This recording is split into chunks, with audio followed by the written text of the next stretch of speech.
Bonsoir bien-aimés, bonsoir, j'espère que vous allez bien. Bonsoir, bonjour, selon l'heure à laquelle vous allez écouter cette exhortation. Sans plus tarder, nous allons prendre nos Bibles dans le livre de 1 Samuel. On va lire 1 Samuel 15. On va lire le verset 22, c'est notre texte de base, et on poursuivra aussi au verset 23. 1 Samuel 15, 22, 23. Mais avant de faire lecture, bien aimé, j'aimerais quand même nous rappeler une chose. Et je me rappelle aussi à moi-même, parce que ça me parle premièrement. Je ne viens pas pour donner une leçon à quelqu'un, mais je viens plutôt pour me parler personnellement d'abord. Et si ça peut te faire du bien aussi, gloire à Dieu, Dieu sera loué. Comme l'avait dit, une seule âme qui vient à Christ et une grande joie dans les cieux. Je veux te rappeler, bien-aimé, je l'ai déjà dit ici dans cette assemblée, j'ai un ami qui a voulu respecter les principes qui lui ont été donnés par des hommes qui font des incantations parce qu'il voulait devenir riche. Et le seul moyen pour lui, c'était de prendre le court chemin. Mais même quand on va chez le diable ou Lucifer ou Satan, que sais-je, il y a des conditions dans la vie et que si on ne respecte pas ces conditions, je ne pense pas qu'on aura gain de cause. C'est de même chez Dieu, il y a aussi des conditions. Dieu dit, nous qui écoutons ces choses, nous sommes heureux, mais pourvu que nous les pratiquions. C'est ça la condition. Nous devons pratiquer ces choses pour être vraiment dans la félicité. Le diable aussi, si vous pratiquez ce qu'il dit, vous pourrez être momentanément heureux. Momentanément, je le dis et je le persiste parce que lui, son chemin est déjà destiné à une vie de tourmente. La différence avec Dieu, tu ne vas pas déchirer tes vêtements, te rendre dans la rue si tu n'obéis pas à sa parole. La différence, c'est dans l'éternité où tu seras réellement. Excusez-moi pour cette intro, mais vous allez comprendre le pourquoi. 1 Samuel 15, 22, 23. Samuel dit alors, les holocaustes et les sacrifices font-ils autant plaisir à l'Éternel que l'obéissance à ses ordres? Non, car l'obéissance est préférable au sacrifice. La soumission vaut mieux que la graisse des brebis. Car l'insoumission est aussi coupable que le péché de divination, excusez-moi, et de la désobéissance, aussi grave que le péché d'idolâtrie. Puisque tu as rejeté les ordres de l'Éternel, lui aussi te rejette et te retire de la royauté. Bien-aimé, j'ai souvent pour habitude de dire que la parole de Dieu n'est pas si facile que ça. La vie avec le diable aussi n'est pas si facile que ça, en réalité, parce que la finalité, c'est la tourmente. La grâce de Dieu, c'est qu'il nous montre des choses, mais demain, on a une vie éternelle. Une vie, l'or que nous cherchons ici-bas, on aura sur les routes, peut-être dans nos maisons, au niveau de nos lits, qu'on va dormir là-bas, en permanence. Je me suis posé cette question personnellement. Suis-je obéissant? Est-ce que je suis obéissant? Satel, tu es obéissant? Tu te lèves, tu parles aux autres de Dieu. Est-ce que toi-même tu es obéissant? Interloqué par ce message,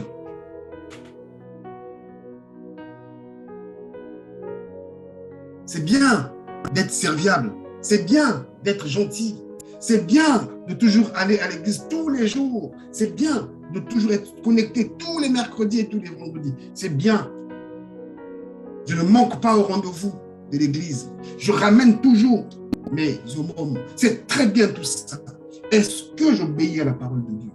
Bien aimé, c'est la question que tout un chacun de nous doit poser. Je crois que si on veut avancer, c'est la question que chacun de nous doit avancer. J'aimerais te rappeler une chose. Je me suis rappelé de ça ce matin. C'est ça qui me permet de recadrer petit à petit ma vie. Ce qui était sorti, supprimé. Ce qui était futilité, supprimé. Juste une anecdote, tout à l'heure, j'ai un collègue de travail qui m'a appelé. Je lui ai demandé, mais tu fais quoi? Il me dit, je suis devant la télé toujours. J'ai dit, oula, moi je ne regarde pas ces trucs-là. Le stress là, je ne regarde pas ça. Mais comment tu t'informes? J'ai dit, je suis abonné aux journaux. J'ai 3 journaux dans lesquels je suis abonné. Et je regarde mes titres. Ça m'intéresse, je lis, ça ne m'intéresse pas, mais écoute, je passe à côté. Je n'ai pas envie de vivre une vie remplie de stress et compagnie. Non, il y a mieux que ça. Il y a mieux que ça. Je sais que demain, je vais quitter la terre. Et si je passe mon temps devant les écrans, je ne prendrai pas le temps de connaître. Je ne prendrai pas le temps de savoir qui m'appelle réellement. Celui qui m'appelle réellement à vivre la vie. Est-ce que j'ai validé la mission pour laquelle il m'a appelé? Pour cela, bien aimé, nous devons être obéissants. Obéissants à la parole. Car il dit, l'homme ne vivra pas de pain seulement, mais de toute parole qui sort de sa bouche. Mais pour que cette parole soit manifeste dans ta vie, dans ma vie, nous devons obéir. Comme tout à l'heure j'ai dit, ce n'est pas moi qui le dis, mais c'est ce que la Bible dit. Nous qui entendons ces choses, nous sommes heureux et pourvu que nous les pratiquions. Bien aimé, je constate, peut-être moi-même aussi, nous sommes souvent égayés, scintillés, titillés, parfois par des messages, des beaux messages. On se dit, oui, ça me parle, mais ça nous parle, mais on ne change pas. Nous ne connaissons pas le jour de notre départ, ici-bas. La mort n'est pas seulement, le départ sur la terre n'est pas seulement le fait de tomber malade et puis, comme on connaît le processus soi-disant normal, que tu nais, tu grandis, tu vieillis et puis tu tombes malade, tu meurs, tu quittes la terre. Mais je ne sais pas si vous êtes au courant, c'était hier mardi aux États-Unis, les enfants qui sont partis à l'école espéraient rentrer chez eux à la maison. Il y a eu 19 gosses qui ont été arrachés brutalement de la terre par un jeune homme de 18 ans. Parmi là, il y a aussi je pense qu'un éducateur, il y a eu une personne majeure aussi qui est partie. Dans la tête de cette personne, elles étaient comme toi et moi. Nous sortons le matin, on va certainement revenir le soir à la maison. Qu'est-ce que tu en sais? Qu'est-ce que tu en sais? N'est pas là mon sujet. Mon sujet est dans l'obéissance. Est-ce que j'obéis à la parole de Dieu? Est-ce que tu obéis à la parole de Dieu?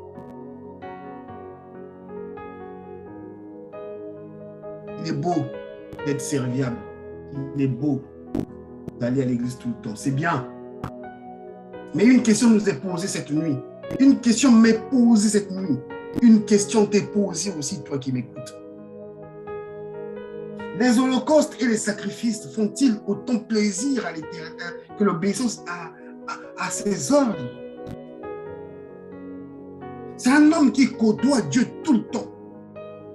Ça veut dire que Dieu a placé cette pensée dans le cœur de Samuel pour poser la question. Est-ce que toi qui dis que je suis serviable, est-ce que toi qui dis je ramène toujours mes aumônes, je ramène toujours mes sacrifices, je me lève toujours à 5 heures du matin parce que je sais que la prière c'est à 5 heures du matin. Ça devient comme une routine. Je sais que je dois me connecter à 21h, on commence la prière, à 21h30, ok, c'est fini. Est-ce que tu te poses la question à savoir, celui à qui je viens écouter la parole, est-ce que mon comportement réjouit son cœur?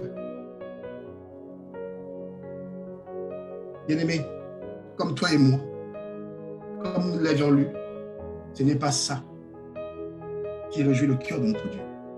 Ce qui réjouit le cœur de notre Dieu, c'est l'obéissance. Ce n'est pas des sacrifices. Ce n'est pas des holocaustes. C'est l'obéissance qui fait plaisir au cœur de Dieu.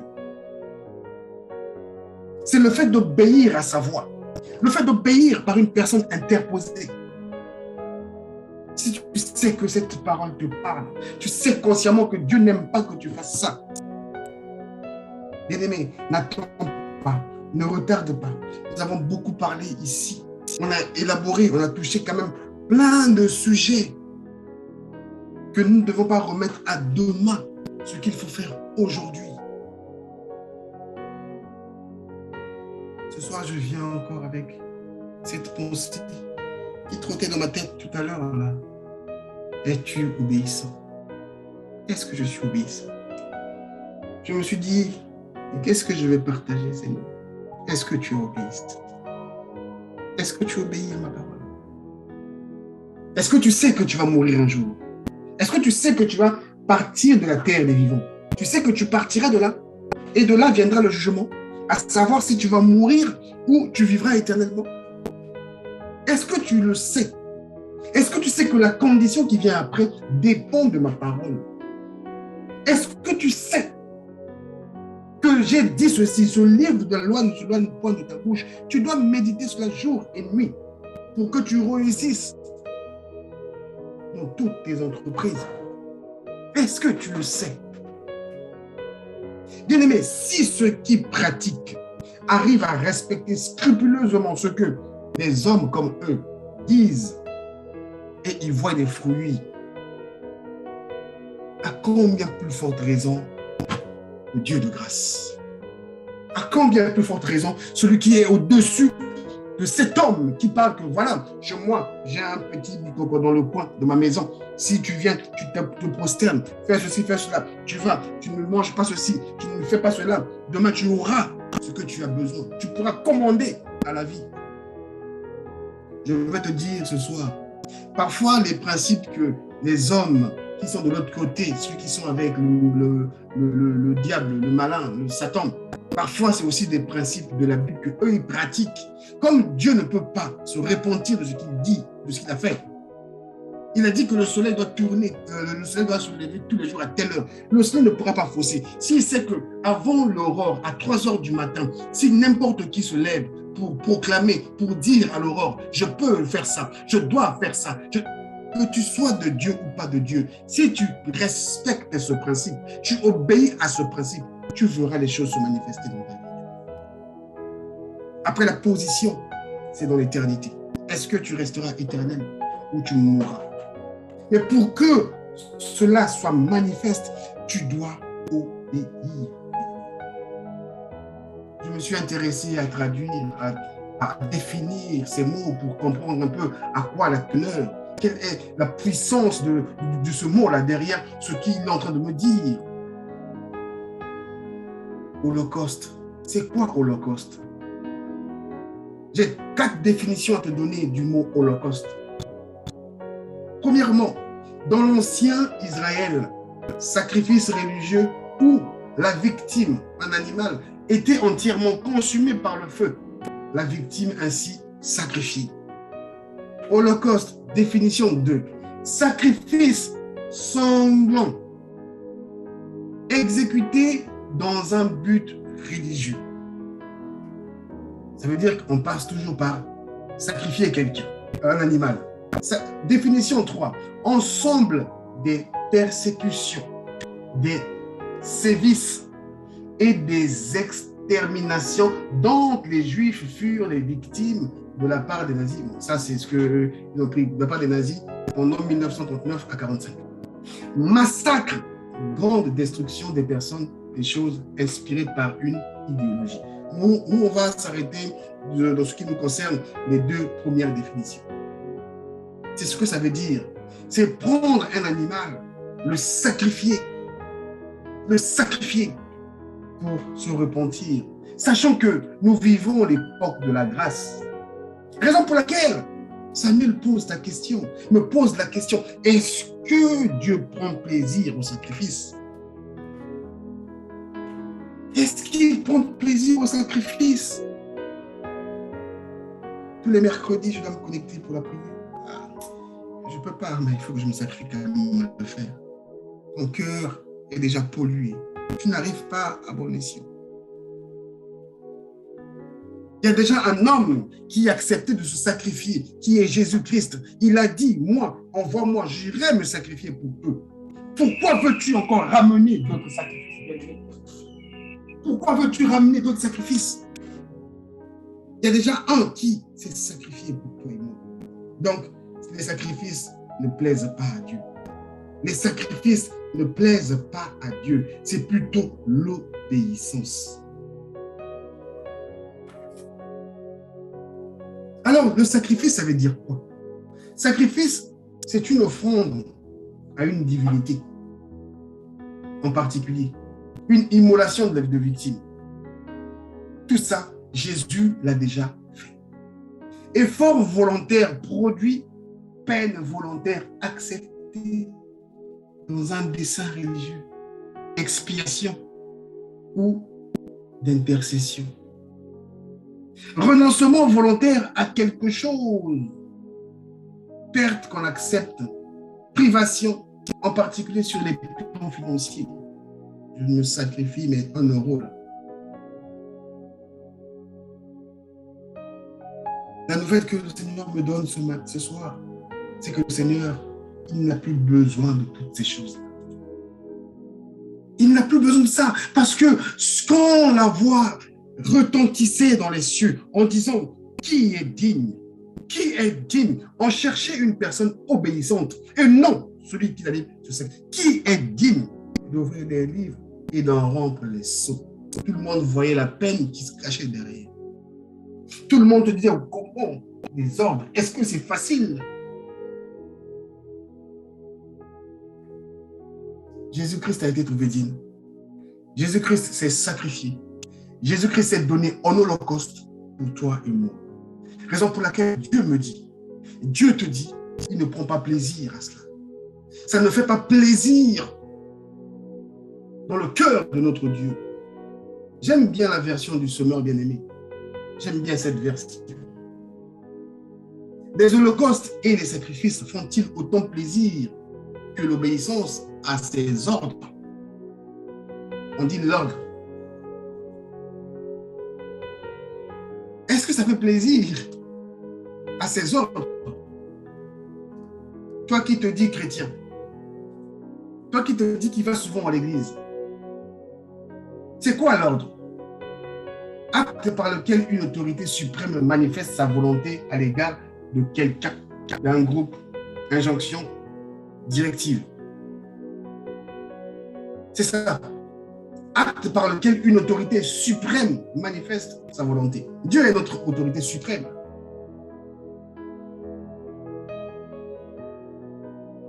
Il a déjà sacrifié son fils pour cela. Il a déjà mis son enfant en holocauste pour ça. Donc ces choses-là ne plaisent plus. Ça ne réjouit plus le cœur de notre Dieu. Ça ne réjouit plus le cœur de notre Dieu. Ce qui réjouit son cœur, c'est l'obéissance. C'est l'obéissance. La question est posée, la réponse est donnée. La réponse c'est quoi? Non.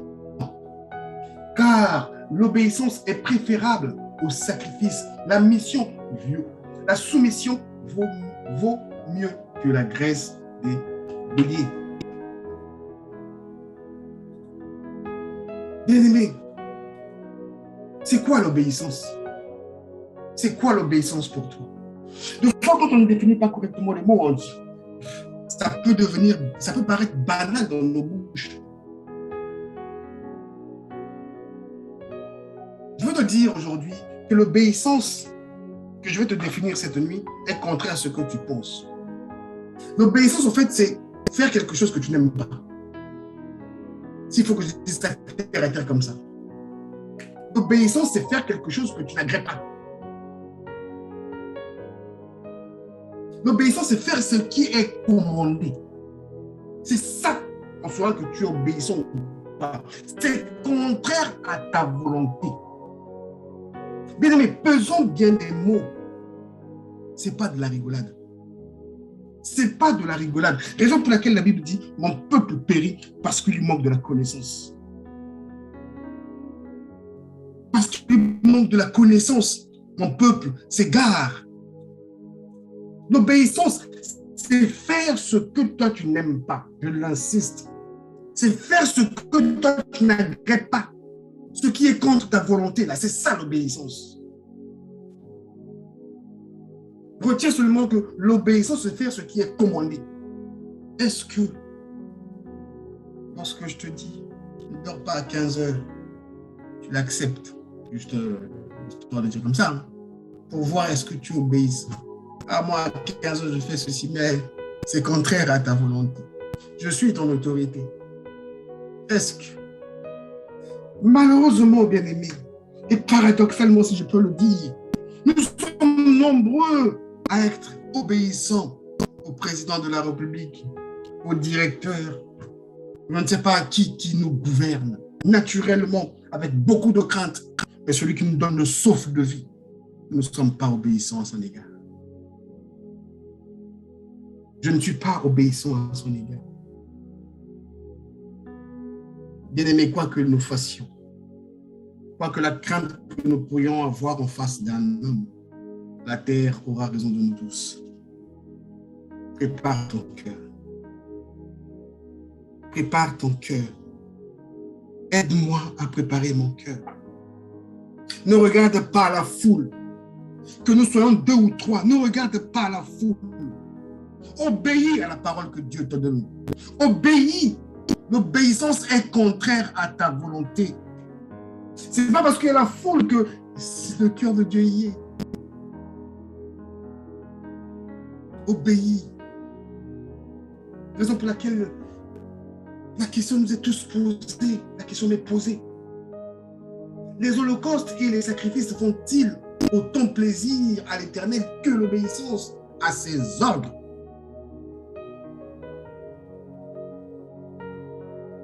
Bien-aimé,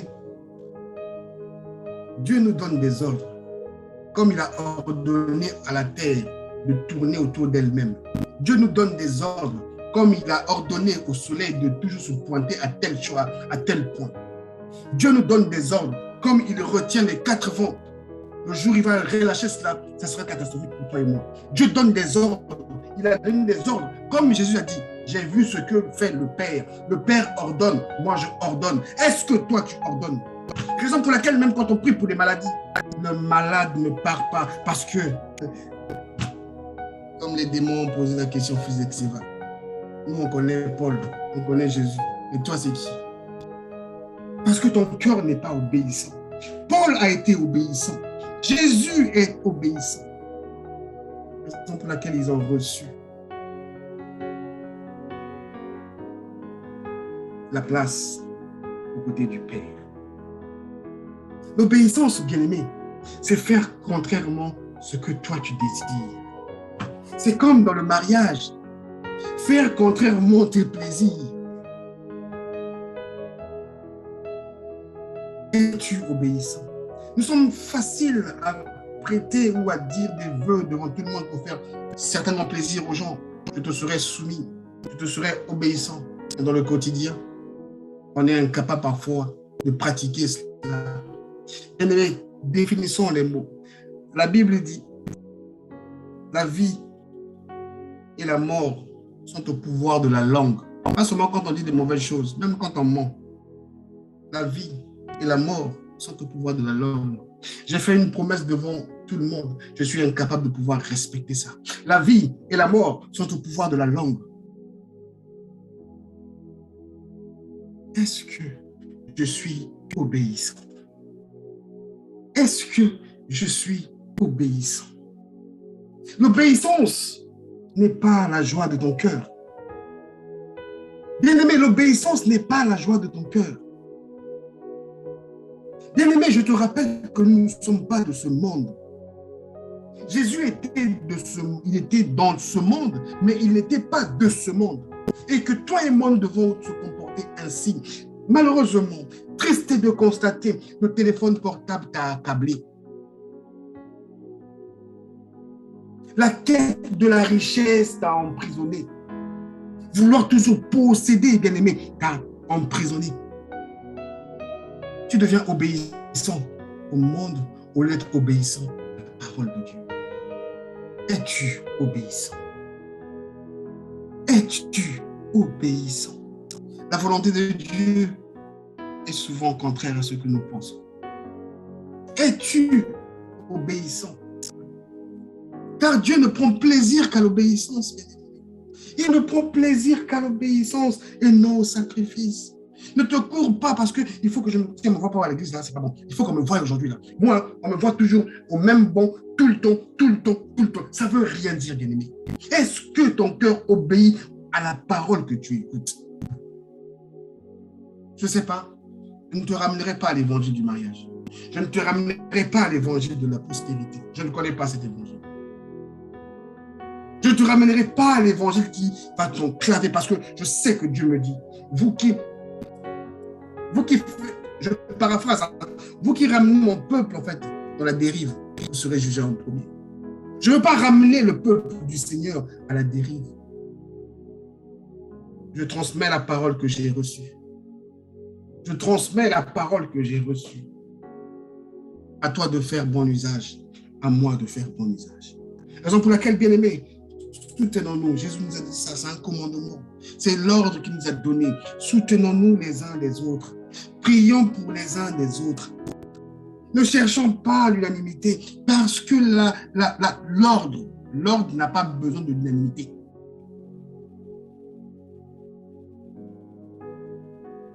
L'ordre. Si tu n'acceptes pas, on ouf. Point. Es-tu obéissant? L'Éternel prend plaisir à l'obéissance. La Bible dit, car la soumission est aussi coupable que le péché de divination et la désobéissance aussi grave que le péché d'idolâtrie. Moi, depuis que j'arrive à mon mari, je n'ai jamais trompé. Mais je ne suis pas soumis. Mais ce n'est pas moi qui ai écrit. Ce n'est pas parce que tu ne trompes pas que non, tu fais plaisir au cœur de Dieu. Ah, moi, depuis que je suis marié, là, je ne vole pas. Mais je suis insoumis. Ou je suis insoumise. Ce n'est pas moi qui le dis. Moi, je peux te le relire encore, bien-aimé. Si tu as ta Bible devant toi, relis dans ta Bible. Car l'insoumission est aussi coupable que le péché de la divination et la désobéissance aussi grave que le péché d'idolâtrie. Ce n'est pas moi qui le dis, bien-aimé. Je ne transmets que ce que je reçois de sa part. Puisque tu as rejeté l'ordre, tu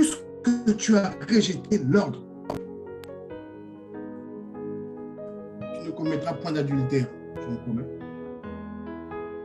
Tu ne voleras pas, je vole. Dieu va comprendre. Dieu va faire, il n'y a pas de problème, Dieu va faire. Surtout cette phrase-là, Dieu va faire. Je ne sais pas, il va faire ça comment. Dieu va faire. Ah, Dieu va me fortifier. C'est Dieu qui fortifie ou c'est toi qui te fortifie? Je ne sais pas, je voudrais que tu me dises dans la parole là, où c'est écrit que Dieu va te fortifier. Il n'est nulle part écrit que Dieu va te fortifier. Tu dois te fortifier. Jésus n'est pas venu te dire que je vais te soulever. Lève-toi de là où tu es. Lève-toi. J'aimerais bien que tu me dises, c'est écrit dans la Bible, Dieu va me fortifier. Plusieurs fois, je le dis et je le redis encore aujourd'hui, notre Dieu n'est pas un magicien. Même les magiciens, ils font des trucs qui nous montrent des démonstrations. Mais notre Dieu, il te montre qui tu es. Parce qu'il a mis en toi sa capacité. Il dit, je t'ai créé à mon image. Ça veut dire que tu as mes aptitudes. Je t'ai dit de dominer, parce que j'ai mis la domination en toi. À cause du monde, c'est le monde qui te domine. Parce que tu ne connais pas ma parole. Seigneur, fortifie mon âme. Il est écrit dans la Bible, fortifie-toi toi-même.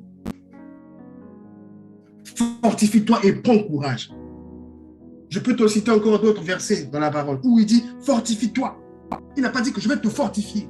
Mais est-ce que tu obéis à ces ordres-là? Fortifie-toi. Bien-aimé, tu penses que ça me plaît de me lever là pour parler comme ça? C'est que je me suis préparé pour me dire que je ne peux pas pour dire ça aujourd'hui. C'est aussi contre ma volonté. Je voulais rester devant mon lit et puis regarder la télévision. Mais c'est un ordre. Comme un bon soldat, lève-toi. Je t'encourage, bien-aimé.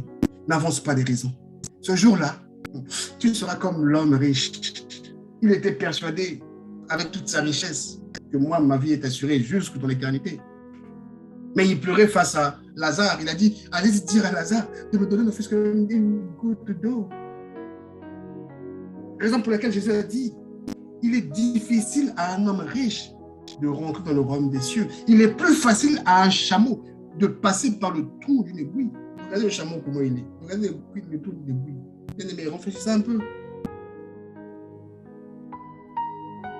Aide-moi à être obéissant à la parole.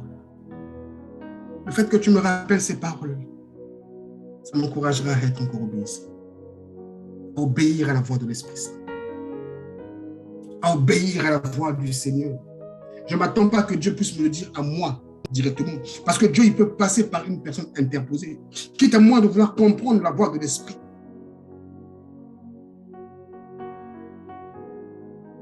Ma prière cette nuit, le cri de mon cœur pur, je veux être obéissant. L'obéissance, c'est contre ma volonté. L'obéissance, c'est contre mon gré. L'obéissance, c'est ça l'obéissance. C'est comme quand on dit à nos enfants, allez au lit. Pour eux, ils veulent rester encore devant la télé. Toi, tu dis, allez au lit, malgré leur volonté. Ils doivent se laisser, papa, nous, on veut rester encore. Mais maman, au lit. Malgré leur volonté, les enfants obéissent. Les enfants obéissent. Raison pour laquelle Jésus-Christ a dit, celui qui, comme cet enfant, parce que si on a la foi des enfants croient en tout, les enfants obéissent à tout, malgré leur gré. Ils se lèvent. Oh non, je suis pas, non, je ne vais pas. Mais quand même, tu dois exécuter. C'est pareil que le Seigneur. Nous qui avions des enfants, c'est la même chose que la vie avec Dieu. Nous donnons des cadeaux aux enfants qui nous ramènent des bonnes notes. C'est comme ça que Dieu nous récompense aussi. Nous nous énervons avec des enfants qui nous ramènent des mauvaises notes, ceux qui pavanent un peu dans la rue. C'est comme ça que Dieu fait avec nous aussi. Bien-aimé, la Bible dit, aussi méchants que nous sommes, nous savons donner des bonnes choses à nos enfants. À combien plus forte raison? Celui qui te demande ce soir, celui qui me demande ce soir d'obéir à sa parole.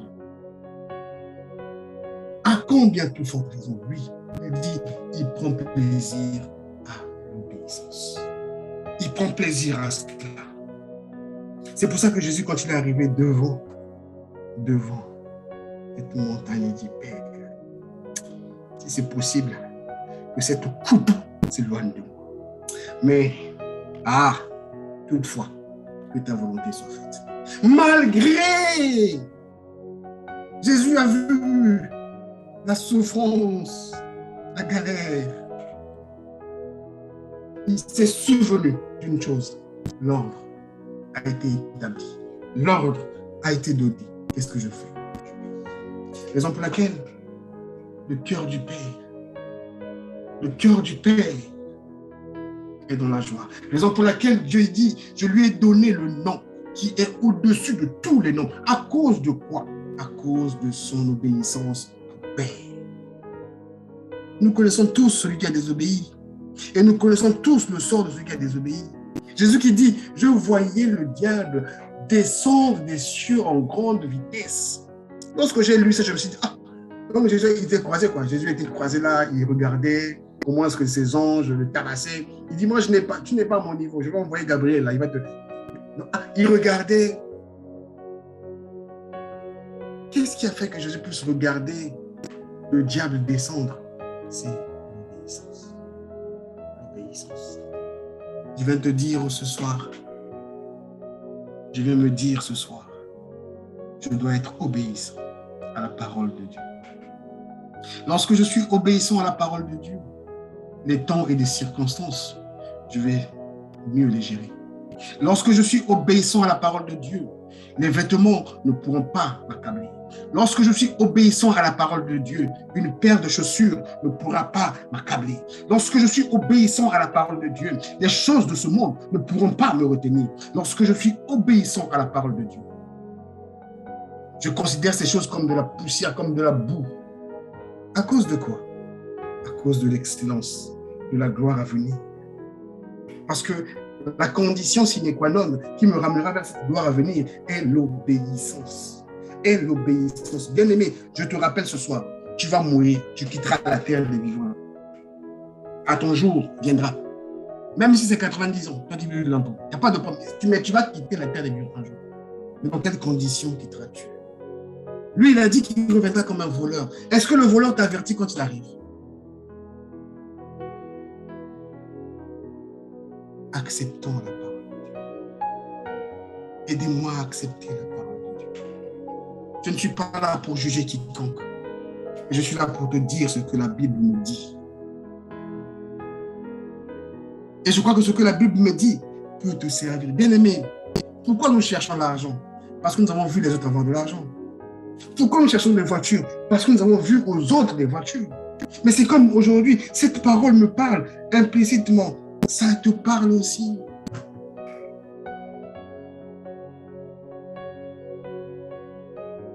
L'obéissance, mieux vaut que les sacrifices. L'obéissance, mieux vaut que des temps que nous passions là. Ah non, et il faut je dois me connecter, pardon. Tu vas dire, mais il faut quand même que je le fasse. Non, pas dans ce sens-là. Pas dans cette attitude de cœur. Non, c'est mon jour, c'est le mercredi, avec gloire, avec honneur. Père, j'ai hâte d'atteindre 20h30. Seigneur, j'ai hâte parce que j'ai envie comment on dit, j'ai envie de te prendre dans mes bras, Seigneur. J'ai envie de connaître ce que tu vas me dire cette nuit. J'ai envie de savoir, Père, quelle est cette motivation que tu me donneras encore sur cette terre des vivants. Père, qu'est-ce que je dois faire? À 20h, Père, que le temps passe vite. Franchement, cet empressement de cœur, sans contrainte, est une forme d'obéissance. Je vais à l'église pour donner. Je ne donne pas de mon temps. Ce temps-là est donné par Dieu. Mais je vais pour écouter. Je vais pour recevoir des instructions. Je vais pour avoir le code de ma vie. Comme toi, tu vois à tes dîmes. Ça fait beaucoup de temps mais que moi, je n'ai pas donné de dîmes. Ça fait beaucoup de temps. Beaucoup. Je ne te dis pas de ne pas donner de dîmes. Ce n'est pas ce que je te dis. Ça fait beaucoup de temps. Je ne suis pas allé à l'église. Nous sommes parfois derrière les écrans. Pendant le confinement, on a vu. Le confinement a révélé beaucoup de choses. Où il y a d'autres pasteurs qui se mettaient même à avoir des TPE, en fait, des machines de paiement à distance pour récupérer l'argent. Histoire de... Pas. Ce sont des sacrifices, ce sont des holocaustes. Dieu ne grette pas cela. Dieu ne prend pas plaisir à cela. Dieu prend plaisir à l'obéissance, à celui qui obéit à sa parole. Car l'insoumission, l'insoumission est identique à l'adultère. L'insoumission est identique à, je sais pas, l'impudicité. C'est identique. Car l'insoumission est aussi coupable que le péché de divination et de la désobéissance, aussi grave que le péché d'idolâtrie. Puisque tu as rejeté les ordres de l'Éternel, puisque tu as rejeté les ordres de l'Éternel, puisque j'ai rejeté les ordres de l'Éternel, cette parole, elle est certaine. Cette parole, elle est certaine. C'est comme lorsque, je dis ça même en blaguant, la police française, quand elle t'arrête et que tu es en tort, les policiers ont souvent ce mot dans leur bouche. Ah ben je suis désolé, monsieur. Je suis désolé, n'exclus pas ta condamnation. Je suis désolé, mais je dois quand même te condamner. Je suis désolé, je dois quand même te punir. Pour que tu comprennes la prochaine fois, je ne dois pas répéter ça. Et avec notre Dieu, c'est pire. C'est carrément le rejet. Il dit, lui aussi te rejette et te retire de la royauté. On ne va pas seulement me rejeter, on ne va pas seulement te rejeter, mais on va te rejeter et te retirer carrément. La destination, c'est la tourmente. Par ça, bien-aimé, considérons la parole de l'Éternel. Considérons ses Écritures. Ça ne dépend pas de nous, ça dépend de lui. C'est lui qui nous dit des choses, c'est nous qui devons les obéir. Nous avons, excusez-moi de dire, non, ça dépend de nous, bien-aimés. Parce que lui, il a déjà fait sa part, ça dépend de nous. C'est nous qui devons rentrer dans sa marche. Nous devons obéir, accepter cette parole. Raison pour laquelle Jésus dit, nous qui entendons ces choses, nous sommes heureux. Je suis certain que tu me diras, ça m'a fait du bien. Mon but, ce n'est pas que ça te fasse du bien. Mon but, c'est que tu comprennes, que tu vives selon ce que la parole dit. Mon but, c'est que moi-même, je puisse comprendre et vivre ce que Dieu me demande de faire, d'obéir à sa parole, et non que ça me fasse du bien.